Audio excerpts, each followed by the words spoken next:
शांत हो जाए। मैं देखिए ये बहुत बहुत थोड़ा सा क्लिष्ट हो रहा है, मैं उसको और सरल कर दूंगा। भी एक बड़ी खबर बता दूं अपने दर्शकों को, आप लोगों को, उसके बाद भी आगे बढ़ता हूं। आई लव मोहम्मद विवाद पर अखिलेश यादव का बयान आया है। धर्म के मामले में प्यार हो तो समस्या अपने आप खत्म हो जाती है, ये कहना है अखिलेश का। पक्षधर नहीं है हम हिंसा के, वो कहते हैं कोई हिंसा की घटना होती है तो हम उसका पक्ष नहीं लेते, लेकिन बीजेपी भी हिंसा को बढ़ावा न दे, ये आरोप भी उन्होंने राजनीतिक लगा दिया। इसके पीछे आधार क्या है ये अखिलेश यादव ही बताएंगे, क्योंकि अगर आई लव मोहम्मद जहां पर नारे लगे या जहां पर पोस्टरबाजी हुई और वहां पर हिंसा हुई तो बीजेपी क्या वहां पर मौजूद थी, बीजेपी के लोग मौजूद थे? इसके बिना प्रमाण दिए अखिलेश ने सवाल खड़े कर दिए हैं कि आई लव मोहम्मद का पैगाम अच्छा है, लेकिन हिंसा को ना तो बढ़ावा देना चाहते हैं और बीजेपी भी इसे बढ़ावा ना दे। ये राजनीतिक बयान इस वक्त अखिलेश का आया है, सुनते हैं। लोगों को भी हिंसा के लिए धर्म में एक दूसरे के प्रति अगर आई लव यू कहने लगे तो सब मामले खत्म हो जाएंगे। हम लोग हिंसा के पक्षधर लोग नहीं हैं और बीजेपी के लोगों को भी हिंसा के लिए बढ़ावा नहीं देना चाहिए लोगों को। बहरहाल हम चर्चा में आगे बढ़ते हैं। अजहरी साहब, बहुत सरल सवाल पूछूंगा, बिल्कुल सिंपल, जो हमारे आम दर्शकों को समझ में आया है। नाजिया ने थोड़ा उसको क्लिष्ट कर दिया है, वो लीगल लैंग्वेज भी अच्छे तरीके से जानती है और आयत के बारे में उन्होंने बता दिया। अब उस पर आप अपने राय क्या रखेंगे नहीं रखेंगे वो अलग विषय है। मेरा सवाल सीधा है, आखिरी बार आई लव मोहम्मद आपने कब बोला था? जहां तक आई लव मोहम्मद का ताल्लुक अरे इंग्लिश में बताइएगा, इंग्लिश में बोला जा रहा है ना आजकल, मैं उसका पूछ रहा हूं। ऐसे तो आप मोहम्मद को याद करते हैं, याद करना भी चाहिए। आखिरी बार आपने कब बोला था, कब सुना था? आपका लंबा अनुभव है, आप अनुभवी व्यक्ति हैं और आपका तजुर्बा भी है, मैं आपसे जानना चाहता हूं। बिल्कुल बोलूंगा, आई लव मोहम्मद सल्लल्लाहु अलैहि वसल्लम कब बोला था, आखिरी कब बोला था? मेरा चैलेंज है, खुद प्रॉफिट मोहम्मद सल्लल्लाहु अलैहि वसल्लम ने फरमाया है, आपका ईमान तब तक मुकम्मल नहीं हो सकता जब तक आपके लिए मैं अपनी जान, अपने वालिद, अपनी औलाद, अपनी अरे मैं फिर कहा, मैं सवाल ही नहीं कर रहा हूं। आप जान देने की बात बार बार क्यों कर रहे हैं भाई? यार जान लेने देने हिंसा की बात ही नहीं है। मैं ये कह रहा हूं कि मोहम्मद से आप प्यार करते हैं, आप करिए, किसी को आपत्ति नहीं है भाई। मैं सिर्फ इतना पूछना चाहता हूं कि आई लव मोहम्मद शब्द अंग्रेजी में आखिरी बार आपने कब बोला था, कब सुना था, या इस पूरे उत्तर प्रदेश के बेल्ट में जहां से इसकी शुरुआत अचानक से हुई है, आपको लगा है कि हाँ पिछले कुछ सालों में ऐसा हुआ था, सुनाई दिया था? अगर था तो बता दीजिए, मैं तो जानना चाहता हूं। अंग्रेजी में भी बोला जा सकता है, उर्दू में बोला जा सकता नहीं, अचानक से बोला जाने लगा, मैं इस पर सवाल खड़े कर रहा हूं। बोला जा सकता है तो बोला जा सकता है, उस पर कहां सवाल है। लेकिन मैं ये खास आह्वान करना चाहूंगा, किसी ने जबान से कहा कि मैं मोहम्मद सल्लल्लाहु अलैहि वसल्लम से प्यार करता हूं, सिर्फ ये नहीं काफी है। मेरा कहना है उसके किरदार से झलकना चाहिए कि मैं उनके फरमान पर अमल करता हूं। सबसे बेहतर यह है कि वो किरदार से दिखाए, तब वो ज्यादा सच्चा।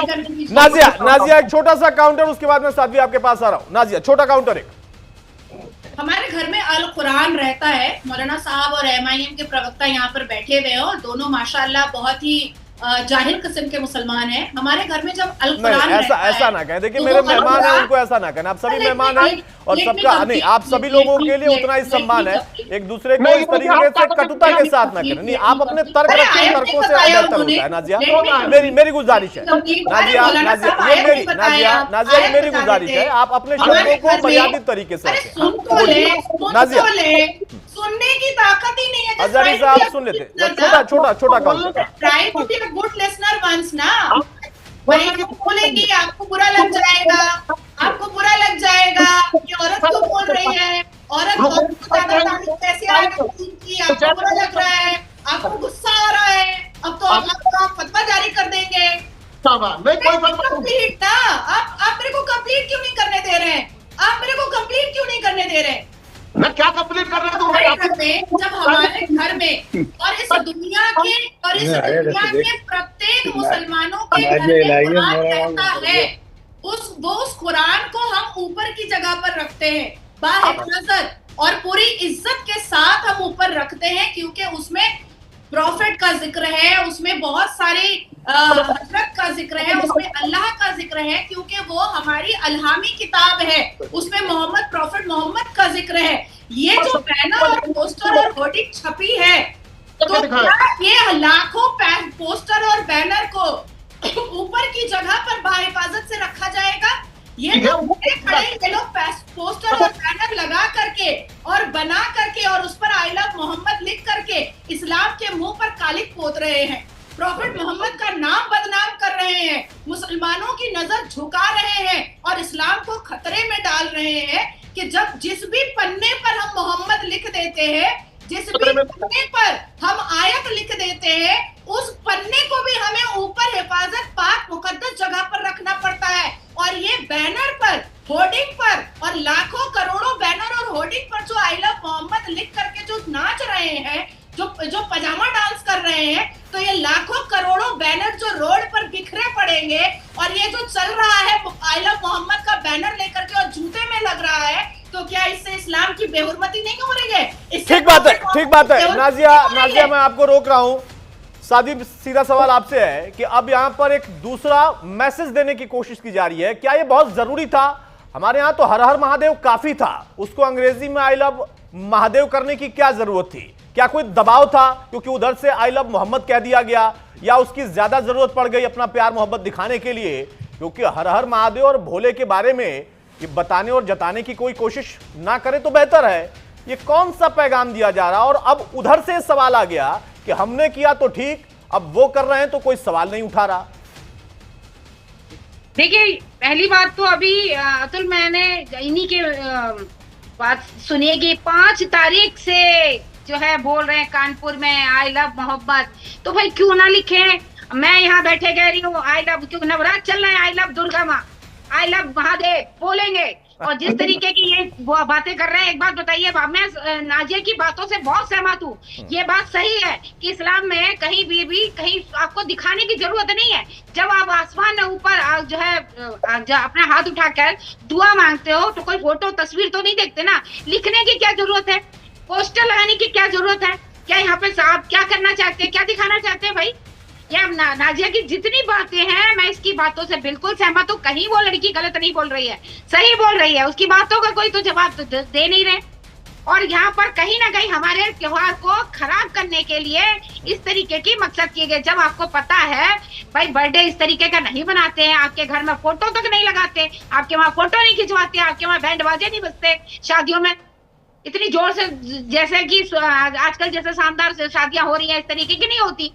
बहुत सारी चीजें हैं, उसको क्यों नहीं फॉलो करते? बहुत सारी चीजें। अभी देखिए, अभी थोड़े दिन पहले क्या हुआ था कि रात में महिलाएं जो हैं, लड़कियां जो हैं उसमें नहीं जाएंगी, मेले में नहीं जाएंगी। कहाँ से? वहां से देवबंद से आ गया था फरमान कि नहीं जाएंगे। क्यों? क्योंकि वहां जाना हमारे इस्लाम में नहीं है। कहाँ क्या लिखा है? महिलाओं पे सारा दबाव, ये सारी चीजें। अब यहाँ पे हिंसात्मक घटनाएं जो कर रहे हैं, ये कहीं ना कहीं हमारे त्योहार को आप खराब कर रहे हैं। और मैं बड़े खुले उससे कहूंगी कि I love Durga, I love Mahadev. नहीं, उसके किसी को आपत्ति नहीं है, उसमें हजारी साहब को भी आपत्ति नहीं है, अमीन भाई को भी कोई आपत्ति नहीं है। लेकिन सवाल इस बात का है ना कि अचानक इसकी जरूरत क्या पड़ गई? अगर वो मोहम्मद की बात कर रहे हैं, आप महादेव की बात कर रहे हैं, दोनों ही तरफ जो इसके पहले पैगाम देने की कोशिश की जाती थी या जिन स्लोगन्स का इस्तेमाल किया जाता था, नारे लगाए जाते थे, उनका एक वस्तुस्थिति बहुत अलग थे, उसका नेचर बहुत अलग था। अब उसमें बदलाव किया जा रहा है, वो अपने आप में सवाल पैदा करता है। बहरहाल यामीन भाई, हाँ कुछ कह रही है साहब आप? देखिए, पहले इन्होंने शुरुआत करी, इसलिए बदले में यहाँ पर जो है उन्होंने कि भाई जब आप कर रहे हो, सामने लेके खड़े हो, पोस्टर लगा रहे हो, तब जो है इस बात को उठाया गया। वरना हमारे लिए तो हर हर महादेव ही काफी है। बदले की भावना में अपने भगवान को शामिल नहीं करना है ना, ये तो दोनों लोगों के मैं कह रहा हूँ, उनके लिए भी उनके लिए भी। जो जिसको इष्ट मानता है, वहां इंसानी बदले के बीच में अपने भगवान को आप ले आए, तो फिर अंतर क्या रह गया उनमें और आप में? ये मेरा सवाल है। नहीं ठीक है यामीन भाई, मेरा प्रश्न ये है, जब आपसे मैंने कहा कि इन दो घटनाओं या कुछ घटनाओं में आपको क्या दिखा, तो आपने कहा कि मुझे कानपुर दिखा और अलीगढ़ दिखा, और फिर उसमें मॉब लिंचिंग भी दिखी। काशीपुर में पुलिस वाले के साथ जो हुआ वो नहीं दिखा, और उनके पीछे कौन से बच्चे दौड़ रहे थे, उनकी उम्र क्या थी वो दिखा, और महिलाएं जो थी वो दिखा। उन महिलाओं को आगे करने वाले, उन बच्चों को आगे करने वालों का मकसद क्या था, क्या वो दिखा? देखिए, जो बच्चों ने जो किया है उनको महिलाओं को आगे किया। मैं ये कह रहा हूँ कि आई लव मोहम्मद के नाम पर इस्लाम में बच्चा, नौजवान, बूढ़ा जो भी है, मोहम्मद के नाम पर हर बंदा कुर्बान है। नहीं कुर्बान तो है, लेकिन कुर्बान हो जाए, छोटे मासूम बच्चों को क्यों कर दिया? यही सवाल है ना भाई। मोहम्मद के नाम पे हर बच्चा मुसलमान का कुर्बान होगा मोहम्मद के नाम। अरे सिर्फ बच्चा ही कुर्बान होगा? बाकी लोग जो पर्दे के पीछे बैठे थे वो कुर्बान नहीं होंगे, जो बाद में पुलिस ने पकड़ा उनको। दुनिया में जितने भी रहने वाले पहले मुसलमान वो हर मुसलमान वालों का काम ही यही है। मैं 1000 बार बोलूंगा, 1 लाख बार। अरे आप 2 करोड़ बात बोलिए, बच्चों के लिए तो मत बोलिए, उनको बच दीजिए ना। अरे भाई यामीन भाई, बच्चों को कुर्बान करने की बात आप कर रहे हैं, 2 करोड़ की बात बोलेंगे आपकी, 2 करोड़ बार बोलूंगा मैं, थोड़ा तो लिहाज कर लीजिए। जितने प्रवक्ता है सबके सब जिहादी हैं, सबके सब जिहादी रहते हैं, सबका दिमाग खराब है, सबका पाकिस्तानी दिमाग है। नाजिया आपने तो मुहर्रम को भी गलत बता दिया, आपने मुहर्रम को भी गलत बता दिया, आपने ईद मिलाद नबी को भी गलत बता दिया। आपको ज्यादा इस्लामिक नॉलेज है तो आप इस्लाम में और भी चीजें ही बताई गई हैं। पाकिस्तानी मानसिकता आप लोग भारत में चलने नहीं देंगे। नहीं, इस्लाम में और भी चीजें बताई गई हैं, आपने उस पर अमल नहीं किया। यहाँ पर तुम लोग अमल करना चाहिए। इस्लाम में ये भी है कि महिलाओं का सर खुला नहीं होना चाहिए, महिलाओं को कैसे रहना चाहिए, नहीं पता तुमको। इस्लाम में ये भी तो है महिलाओं को सर से लेकर सर तक ढके भी रहना चाहिए, तुमको ये नहीं पता कि कितने पैगंबर है। ये इस्लाम में ये भी तो बताया है ना। कुरान में कितना बार सजदा है तुमको कुछ नहीं पता। बताओ तो कुरान में कितनी बार सजदा है, बताओ बताओ, खाली एक सवाल का जवाब दो। नहीं तो ये कहाँ से आया कि ईद मिलाद नहीं मनाया जाएगा या मुहर्रम नहीं मनाया जाएगा? सजदा है ये सालों से मनाते चले आ रहे हैं, सैकड़ों सालों से मनाते चले जा रहे हैं। मुसलमान कुछ पता नहीं है, तुम्हारे कहने से सब गलत हो जाएगा। कुरान पढ़ा है, पढ़े हो कुरान, खाली इधर का उधर चपड़बाजी करने के। कुरान में ये भी लिखा है कि महिला को नंगे सर रहना चाहिए, कुरान में लिखा है। कुरान में ये भी तो लिखा है कि महिला को अपना पैर से लेकर के सर तक ढके रहना चाहिए। तो मुसलमान हो ही नहीं। एक महिला के लिए कह रहे हैं कि सर को ऐसे नहीं रखना चाहिए, ऐसे नहीं रखना चाहिए, क्या बकवास बोल रहे हैं भाई नाजिया मुसलमान नहीं है, ये आपको किसने कह दिया, किसने हक दे दिया? वो मुसलमान नहीं है, उन्होंने एक तार्किक सवाल आपसे पूछ लिया यामीन भाई। भाई दवा की दुकान में आप बैठे हैं, पीछे दिख रहा है कुछ दुआ की आयतें तो बता दीजिए, यही तो पूछा है नाजिया खान ने। अजहरी साहब से भी पूछा, आपसे भी पूछा, अब आपने बता दिया कि मुसलमान ही नहीं है, उन्होंने अपने सर पर कुछ रखा नहीं है इसलिए मुसलमान में नहीं है। नहीं, मैं देख रहा हूं आपके फ्रेम में पीछे दुकान में बैठे हैं शायद, और वो शायद दवा की दुकान है ना, दुआ करने के लिए कुछ आयतें उन्होंने पूछी हैं, 1-2 बता दीजिए। उनका भी थोड़ा सा ज्ञानवर्धन हो जाएगा, उनको पता चल जाएगा कि आपको भी आयतें आती हैं। और बेसिक सवाल है, बड़ा बुनियादी सवाल है। आपने कहा बच्चा बच्चा कुर्बान है, मैं पूछ रहा हूं सिर्फ बच्चा ही कुर्बान क्यों होगा? वो कुर्बान क्यों नहीं थे जो बाद में पकड़े गए? पुलिस वाले जब उनके पास गए, ढूंढ कर निकाला, जब उनको एक पुलिस वाला मिल गया था तो वो लिंचिंग कर रहे थे। अगर हम बीजेपी की सरकार में अगर मुसलमान शांतिपूर्वक अगर प्रोटेस्ट करते हैं तो उन पर इल्जाम लगा दिया। भाई अजहरी साहब इसका जवाब मैं आपसे चाहूंगा। भाई देखिए, ये राजनीतिक टिप्पणी आ गई। मैंने यहाँ पर कोई बीजेपी का प्रवक्ता नहीं बुलाया था, मैंने इस पूरे मामले में कोई बीजेपी का प्रवक्ता, कांग्रेस और सपा का प्रवक्ता नहीं बुलाया था। इनको इसलिए बुलाया था क्योंकि इनकी पार्टी ने एक प्रतिक्रिया दी थी और अभी अखिलेश ने भी दिया है, अभी आ गए बीजेपी पर। अजहरी साहब ये पॉइंट है, इसको नोट करके आप रखिएगा, मैं आपसे पूछूंगा। मतलब आयत आपसे पूछे बता आप ना पाए, उनसे पूछे कि भाई यहां पर जो हुआ उसमें कुर्बान बच्चे ही क्यों हो, तो वो कहें बीजेपी। अब बीजेपी की सरकार में मिल भी रहा है और नहीं भी मिल रहा है, आप चाहते हैं कि जुलूस भी निकाल लें, दंगा भी कर लें, तो ऐसा नहीं चलेगा ना। इसका जवाब नहीं, हमें हर चीज की परमिशन एक सेकंड, हाँ शांत हो जाइए, शांत हो जाइए, तब तक कुछ आयतें याद करिए, दुआ के लिए कुछ आयतें याद करिए। भाई नाजिया जल्दी से टिप्पणी। भाई आपने कुछ सवाल पूछा, उन्होंने आपके मुसलमान होने पर सवाल खड़े कर दिए। मतलब आप आई लव का पैगाम देने के लिए पोस्टरबाजी तो करेंगे, लेकिन वहां पर बच्चों को आगे करेंगे, कुर्बानी के नाम पर उनको आगे करेंगे।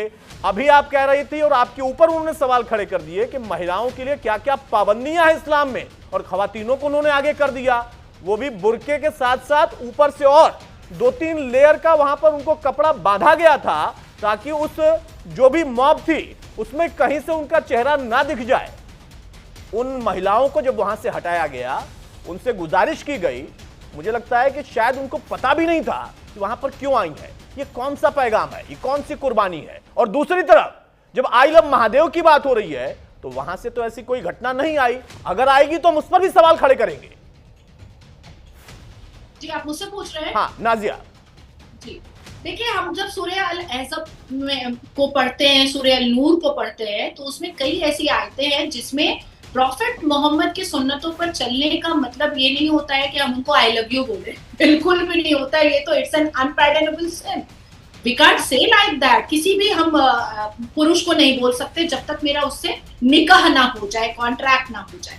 दूसरी बात है कि औरत घर की जीनत होती है, ये यही लोग कहते हैं, इनका ही है कहना कि औरत घर की जीनत होती है, और यही वजह है कि औरतों को मुट्ठी में बंद रखने के लिए ये हिजाब पहनाते हैं, उसको एजुकेशन नहीं देते हैं। लेकिन जैसे ही यूसीसी के विरोध में औरत निकल जाओ, वक्फ के विरोध में औरत निकल जाओ, सीएए के विरोध में औरत निकल जाओ, तो आप सोचो कि ये लोग कैसे कैसे मुस्लिम औरतों को यूज करते हैं।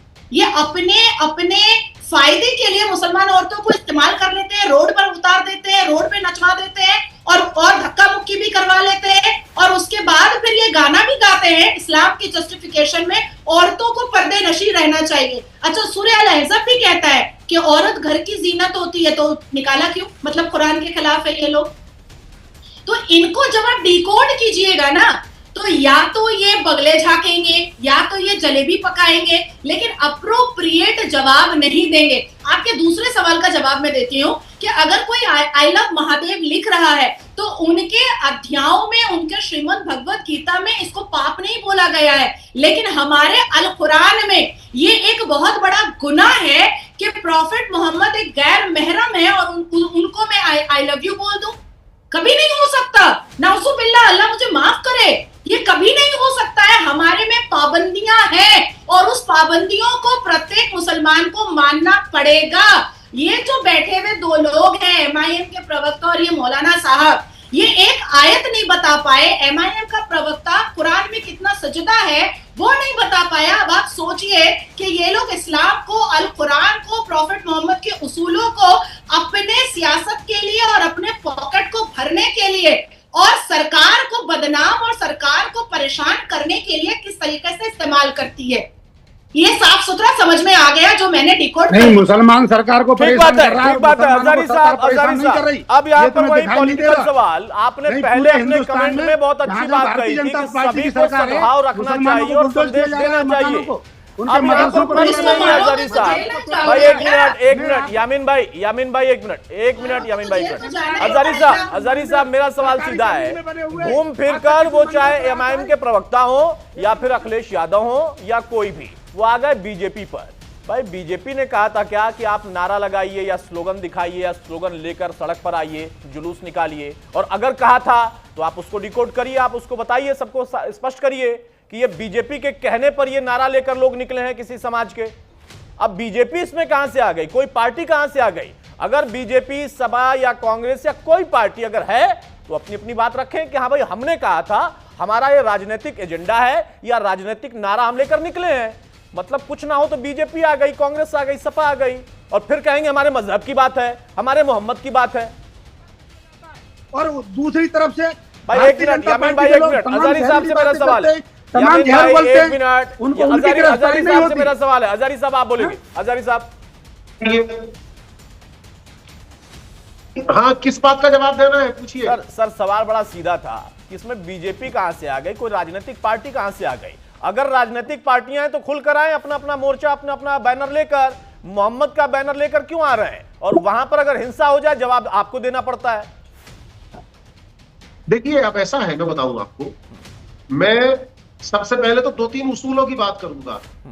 मुझे दूसरे के व्यवहार से ज्यादा सबसे पहले अपने व्यवहार की समीक्षा करनी चाहिए, और जहां तक राजनीतिक दलों का ताल्लुक है, राजनीतिक दल क्या कहते हैं, मेरे हिसाब से वो अपनी राजनीति के हिसाब से बात करते हैं और वो अपना राजनीतिक हित देखते हैं।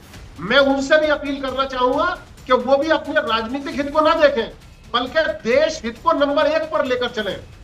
और इसके अलावा इस समय भी जो समस्याएं हैं, मेरे हिसाब से ये जिस समस्या पर हम चर्चा कर रहे हैं, ये समस्या इतनी खास नहीं है जिस पर चर्चा हो रही है। हमारे देश में और भी बहुत सारी समस्याएं हैं और इससे बहुत बड़े रूप में समस्याएं हैं, उन पर भी हमें अपना फोकस करना चाहिए।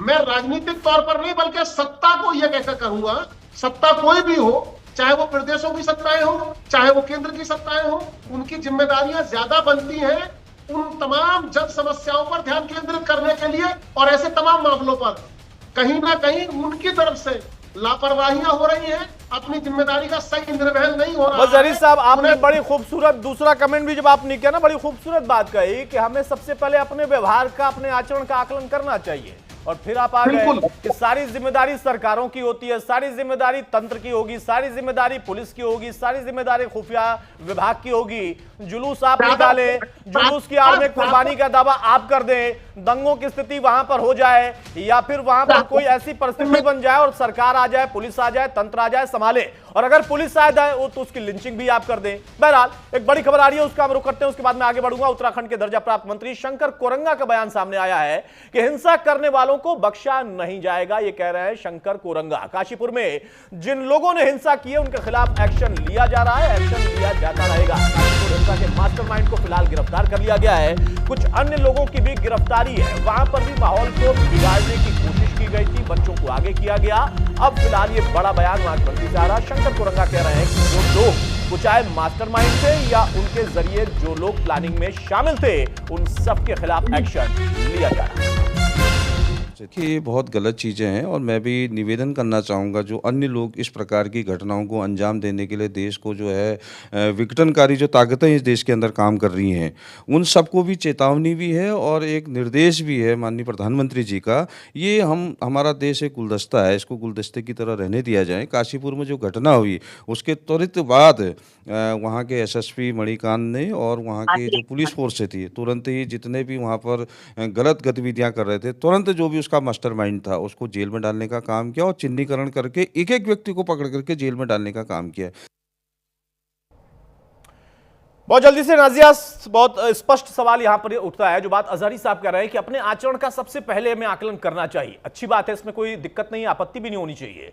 लेकिन जब काशीपुर या फिर हम गुजरात की घटना को देखें तो वहां पर आचरण किसका खराब दिखा, या फिर उन बच्चों को, खवातीनों को आगे करने वाले वो कौन लोग थे जो कि अब गिरफ्त में आ रहे हैं और सरकार एक्शन ले रही है, तो आरोप लग जाएगा कि ये पॉलिटिकल एजेंडा है, सरकार एक तरफा कार्रवाई कर रही है। कुछ आधार है इस आरोप का?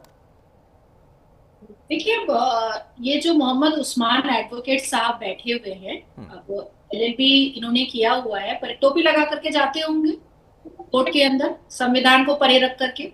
दूसरी बात आती है कि ये जो सरतन से जुदा का नारा जिन्होंने लगाया, क्या ये अभी लाइव नेशनल न्यूज चैनल पर कहेंगे कि ये उसको इस्लाम से बेदखल करते हैं और भारत की जमीन पर उसको दफनाने नहीं देंगे, क्योंकि ये वायलेशन को प्रोवोकेशन देता है और ये क्रिमिनल एक्टिविटी, सरतन से जुदा का नारा कोई भी मुसलमान एक्सेप्ट नहीं करेगा, और खास करके मुसलमान समाज के जो ठेकेदार है वो बिल्कुल नहीं एक्सेप्ट करेंगे।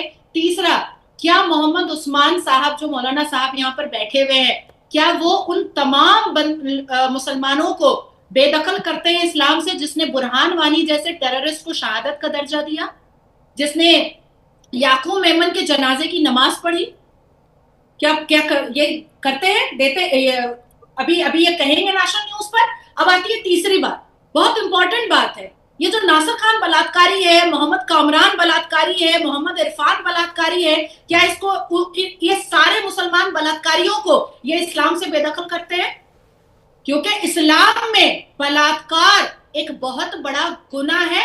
अगर ये लोग इस्लामिक पनिशमेंट को एक्सेप्ट करते हैं इस्लाम के साथ, जो अरब एक्सेप्ट करता है, तो मुझे ऐसा लगता है कि 10 करोड़ मर्दों का तो औजार ही नहीं होता भारत में। मुसलमान मर्दों का 10 करोड़ मुसलमान मर्दों का औजार ही नहीं होता, क्योंकि इस्लामिक पनिशमेंट ये बताता है कि जो मुसलमान फी सबीलिल्लाह वाला, ला इलाहा इल्लल्लाह मुहम्मदुर रसूलुल्लाह पढ़ने वाला मुसलमान अगर बलात्कार कर दे तो उसको मर्द कहलाने की हिम्मत नहीं करनी चाहिए, रखनी चाहिए। तो क्या मौलाना मोहम्मद उस्मान साहब आज आपके इस डिबेट पर ये एक्सेप्ट कर रहे हैं कि जो भी मुसलमान बलात्कारी है उसको वो इस्लाम से बेदखल करते हैं, उसको वो भारत की सरजमीन पर दफन नहीं होने देंगे, जमीन नहीं लेने देंगे?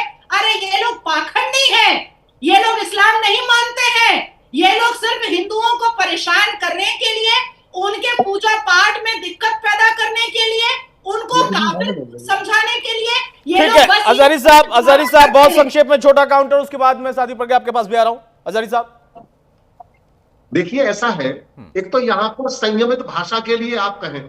नहीं, मैं तो पहले से अपील कर रहा हूं दोनों से। को जाहिल कहने का ऐसा हक किसी को क्यों दिया जा मैंने रहा उस पर आपत्ति की, मैंने उस पर आपत्ति की है। दोनों को ही मर्यादित रहना चाहिए। आप दोनों मेहमान हैं, सभी मेहमान हैं और सबका सम्मान है। मैं केवल और केवल जो अपने आप को विद्वान कह रही हैं, मैं उनकी विद्वता मैं तो मान कहीं नहीं थी विद्वान। मैंने तो आपसे आयत पूछी कि मेरे दीनी तालीम में इजाफा हो जाएगा मौलाना साहब। थोड़ा सा आयत बता दीजिए कि प्रॉफिट मोहम्मद का हैप्पी बर्थडे टू यू कहां सुन लेते हैं नाजिया सुन लेते हैं। अब समय की थोड़ी पाबंदी है। नाजिया बोलने दीजिए उनको। अजहरी साहब, आप बहुत ज्ञानी बन रही हैं, मुझे ज्ञान दीजिए। गुनाह के बदले, खासकर आपने कहा किसी ने अगर ये किया, किसी ने जिनाकारी कर ली, ये कोई गुनाह कर लिया, तो उसके बदले वो इस्लाम से खारिज हो जाएगा। इस पर आप मुझे जरा अपना कोई एक दलील दीजिए, मैं उसी के आधार पर खारिज कर दूंगा। आप भारत में इस्लाम मानेंगे, आप भारत में अल कुरान मानेंगे, आप भारत में प्रॉफिट मोहम्मद को मानेंगे, आप भारत में मदरसा चलाएंगे और आप भारत में शरिया मानेंगे, आप भारत में सही अल बुखारी मानेंगे, आप भारत में अरबी तालीम देंगे और आप इस्लामिक पनिशमेंट नहीं मानेंगे। आप इस्लामिक पनिशमेंट नहीं मानेंगे। क्यों नहीं मानेंगे? क्यों नहीं मानेंगे इस्लामिक पनिशमेंट? मानिए इस्लामिक पनिशमेंट। सरकार से, मोदी से मांगिए कि हमको इस्लामिक पनिशमेंट भी चाहिए। है झूठ बोलने बैठ जाते हैं दाढ़ी लगा करके। अगर कुरान मानोगे और इस्लाम मानोगे तो इस्लामिक पनिशमेंट भी मानो इस्लामिक पनिशमेंट भी। ऐसे ही गुनाह करने से वो इस्लाम से खारिज नहीं हुआ, कुछ खास गुनाह है। औजार काटो ना, अरे औजार काटो ना, इस्लामिक पनिशमेंट दो ना। अब गुनाह में भी कुछ खास गुनाह हो गए अजहरी साहब, ये बात पलटा। मैं फिर से कहता हूं, थोड़ा भाई नहीं, एक सेकेंड। हाँ ठीक है, कुछ चीजें होती है उस पर मर्यादा रखनी चाहिए। अब यहां पर अजहरी साहब आपने गुनाह में भी कह दिया कि कुछ गुनाह खास गुनाह और आम गुनाह। अब गुनाहों में भी आम और खास करने लगेंगे तो दिक्कत हो जाएगी सर, ऐसा नहीं होना चाहिए। आप तो बड़े अनुभवी व्यक्ति हैं, इतने तजुर्बेदार हैं। अब गुनाह को गुनाह ही रहने दीजिए, उसको आम और खास मत बनाइए। बहरहाल साध्वी, बहुत संक्षेप में आपसे फाइनल कमेंट चाहूंगा।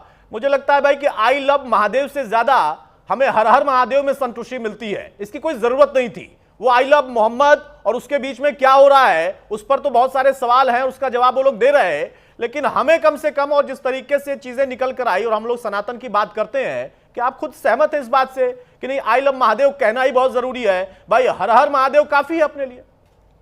मैं यही कहूंगी, जब इन्होंने शुरुआत की तभी जो है हमारी तरफ से ही ऐसा हुआ। हमारे लिए तो हर हर महादेव बहुत काफी है। और हम जो जय माता की भी कहते हैं, मगर जो है इस तरीके की चीजें अगर इस भारत देश में होगी तो भारत में, जैसे कि अभी डिबेट, भावनाओं का हर तरफ ख्याल रखना होगा। लेकिन बड़ी अजीब सी बात है जब तर्क ये दिया जाता है कि हम कुर्बान करेंगे हर बात में। कुर्बानी भाई बच्चों की और महिलाओं की नहीं होगी। और अगर आपको पैगाम देना है, अपने इष्टों के वो याद करना है, तो उसके लिए पोस्टर की मुझे लगता है जरूरत नहीं है। दोनों ही तरफ मैं कह रहा हूं, चाहे वो महादेव के लिए और या फिर मोहम्मद के लिए। और फिर बहुत सारी बातें जब निकल कर आएंगी तो नाजिया ने जो सवाल खड़े किए, उल्टा उन पर सवाल आप खड़े कर देंगे कि मुसलमान है या नहीं है। ये तार्किक नहीं है। और फिर वहां पर वो तर्क भी आएंगे कि सब कुछ आप इस्लाम की आड़ में करेंगे या उसको आप पर्दा आगे डालेंगे और फिर कहेंगे कि नहीं हम गुनाहों में आम और खास करेंगे। तो अजहरी साहब थोड़ा सोचने की जरूरत है। बहुत शुक्रिया अजहरी साहब आपका, यामिन भाई आपका, नाजिया आपका और साध्वी आपका भी। तो मौजूदा दौर में एक नया नारा, नया स्लोगन है, लेकिन सबसे बड़ी बात है कि आखिर साजिश करता कौन है या साजिश रचने वाले कौन है? क्या ये देशव्यापी एक एजेंडा चल रहा? और अगर दूसरे पक्ष ने भी इसी तरीके का माहौल बनाया तो वहां पर मुश्किल तंत्र के लिए और बढ़ जाती है। सबको समझदारी से आगे बढ़ना होगा। नमस्कार।